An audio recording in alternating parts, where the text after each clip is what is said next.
Assalamualaikum warahmatullahi wabarakatuh. Jumpa lagi dengan saya Tri Anggi Punasari, peserta Latsar PPSDM Regional Yogyakarta, gelombang 9 tahun 2021. Pada podcast kali ini saya akan wawancara dengan pejabat publik. Beliau adalah Bapak Syarif Hidayat AMG, seorang sekretaris desa di Desa Panggeldangu, Kecamatan Butuh, Kabupaten Projo, Provinsi Jawa Tengah. Langsung saja kita simak yuk. Assalamualaikum warahmatullahi wabarakatuh. Selamat siang Bapak. Waalaikumsalam warahmatullahi wabarakatuh. Ya, selamat siang. Gimana? Iya Pak, di sini saya akan minta izin untuk wawancara Bapak yang posisinya sekarang sebagai sekretaris desa di Desa Panggeldangu ya Pak ya. Oh, enggak, enggak apa-apa, silahkan. Ini mohon bisa diperkenalkan dari mana, siapa? Oke, nama saya Tri Anggi Punasari Bapak. Di sini saya dari pemerintah Kabupaten Semarang. Nah, ini kebetulan mendapatkan tugas untuk membuat podcast mengenai nilai-nilai dasar seorang ASN atau PNS, Pak. Oh, gitu ya. Terus apa yang bisa saya jawab atau pertanyaan-pertanyaan apa yang mungkin bisa untuk terkait dengan masalah tersebut? Baik Bapak, langsung saja mungkin ya untuk pertanyaan yang pertama ya Pak ya. Jadi pertanyaan pertama, bagaimana wujud implementasi nilai-nilai dasar ASN di lingkungan kerja Bapak, terutama untuk para perangkat desa di Desa Panggeldangu ini Bapak. Nah, sebelumnya saya mungkin jelaskan dulu ya Pak untuk nilai-nilai dasar ASN itu sendiri ada aneka, yaitu akuntabilitas, nasionalisme, etika publik, komitmen mutu, dan anti korupsi. Nah sekarang silahkan Bapak jelaskan bagaimana wujud implementasinya di lingkungan kerja Bapak. Oh, gitu ya. Oh, nilai-nilai implementasi dasar di lingkup kepegawaian pemerintah desa, terutama di desa kami, Desa Panggeldangu. Saat ini mungkin kalau dijabarkan dalam bentuk aneka ya, akuntabilitas itu sudah kami terapkan dalam hal yang pertama itu paling prioritas adalah pelayanan terhadap publik, yaitu pelayanan terhadap masyarakat dengan cukup satu pintu, mereka datang dan kita layani, kita buka pelayanan juga tepat waktu sesuai pada jam kerja.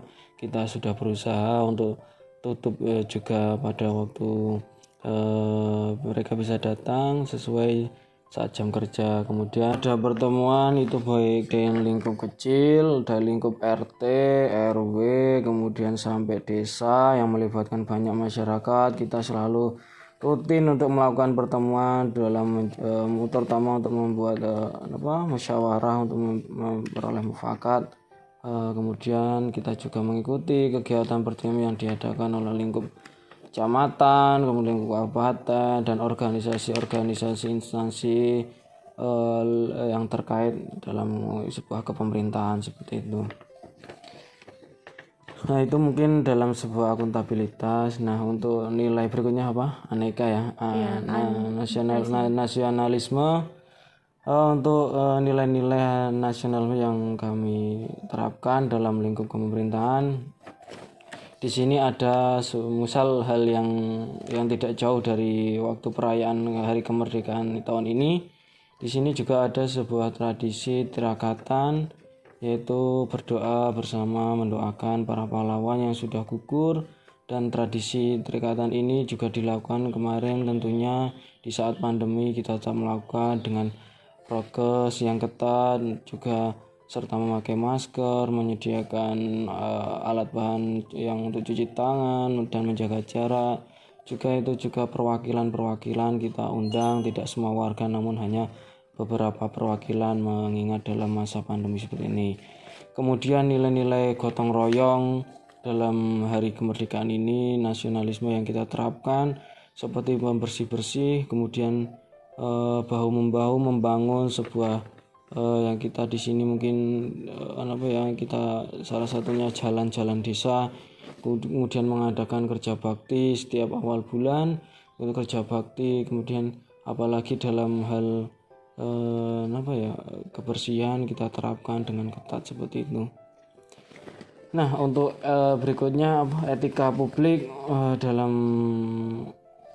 etika publik yang sudah kami terapkan, yaitu kita tetap melayani masyarakat itu dengan sopan, dengan santun, dengan ramah. Juga prioritas pelayanan kami unggulkan kepada masyarakat. Pada saat ada warga yang minta surat keterangan, itu baik dari desa, kita melayani dengan ramah dan kita juga memberikan solusi-solusi agar yang bersangkutan bisa saat ini untuk pelayanan secara online atau secara mandiri dan tidak tergantung lagi dengan calo-calo di yang ada di lingkup-lingkup atau oknum-oknum, agar masyarakat bisa merasakan itu dengan baik, dengan efisien dan juga dengan cepat seperti itu. Nah, yang berikutnya komitmen mutu. Nah, untuk komitmen mutu kita selalu mengedepankan pelayanan prima, yaitu baik kita berusaha semaksimal mungkin untuk cepat tanggap dalam setiap ada warga yang membutuhkan. Misalkan dalam pelayanan di pemerintahan desa, kita usahakan hari itu atau jam itu atau waktu itu kita sudah selesai dan tidak menunggu seperti mungkin yang sudah terdahulu harus beberapa waktu, harus beberapa hari. Kita selesaikan pada waktu itu juga kita usahakan dengan cepat seperti itu. Kemudian kita juga berusaha untuk memberikan pelayanan yang prima, yang terbaik. Jika ada konsultasi bisa kita pun selalu memberikan konsultasi, jawaban yang tepat, kita musyawarahkan bersama. Kemudian yang paling penting untuk anti korupsi. Nah, di desa ini sekarang sudah banyak, mungkin semua desa mendapatkan bantuan nilai keuangan yang itu berasal dari dana desa, kemudian bantuan dari kabupaten, bantuan dari gubernur atau dari bansos lainnya. Kita mendistribusikan dana-dana tersebut secara baik karena kita tidak melakukannya sendiri. Kita dipantau oleh pendamping desa, kita dipantau oleh BPD, kita dipantau oleh organisasi-organisasi terkait dan juga ada bagian panitia pelaksana kegiatan. Nah, kita sifatnya hanya sebagai wadah, juga verifikasi administrasi, juga sebagai pelaksana penanggung jawab kegiatan. Nah, makanya itu kita bekerja sama agar setiap kegiatan yang sudah terlaksana, terjadwal, kita selesaikan dengan tepat waktu, tepat anggaran, dan tepat penanggung jawabannya, dan kita laporkan secara transparan kepada masyarakat. Dan juga kita selalu memberikan itu PJK atau lembar pertanggungjawaban kepada pimpinan atasnya, kecamatan, inspektorat dan kabupaten seperti itu. Dan ini mungkin ada lagi. Ya Bapak, ternyata banyak sekali ya implementasi yang sudah diterapkan di lingkungan Desa Panguldangu ini, terutama di lingkungan kerja Bapak. Nah, untuk pertanyaan selanjutnya Bapak, apakah ada hambatan atau tantangan yang Bapak hadapi selama menjabat sebagai sekdes di lingkungan kerja Bapak ini?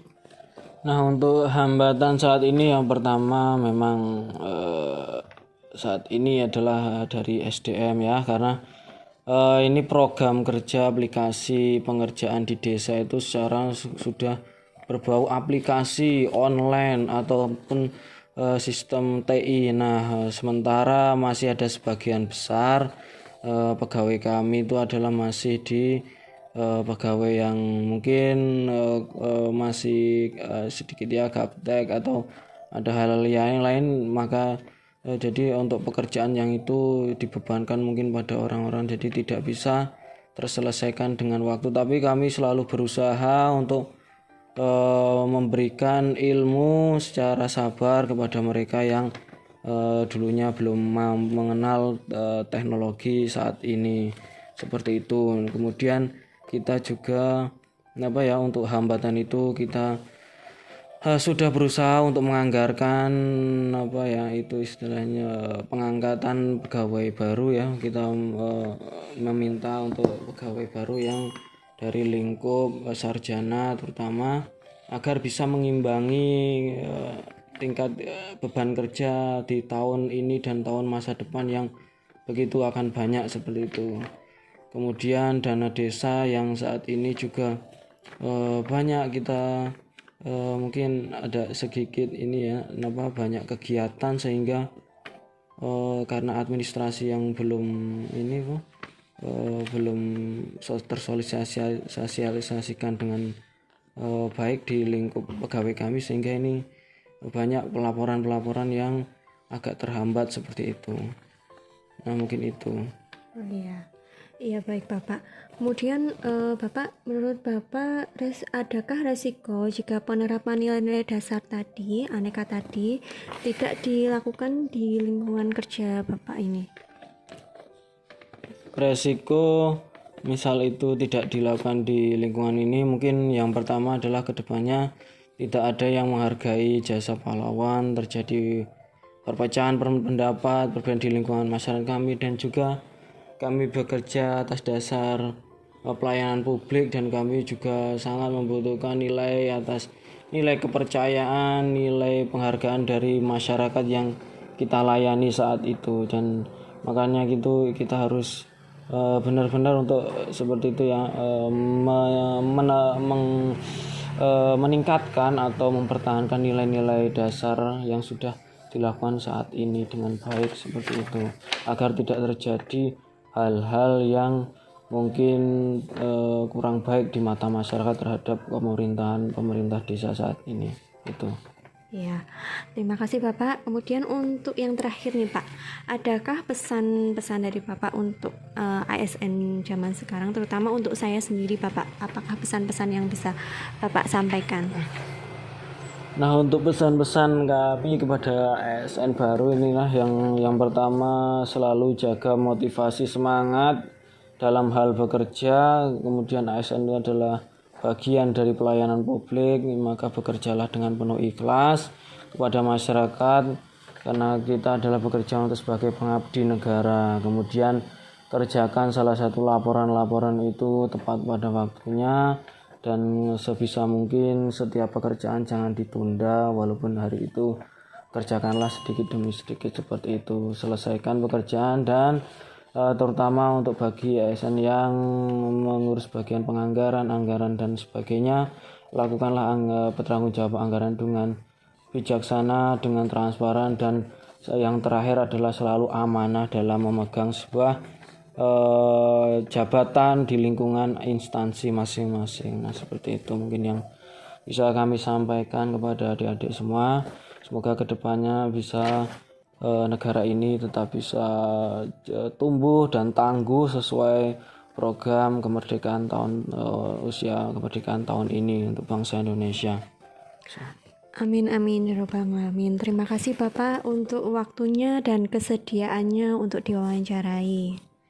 Ya sama-sama dari kami juga misal ada ini, semoga apa yang kami sampaikan bisa bermanfaat untuk adik-adik semua. Terima kasih.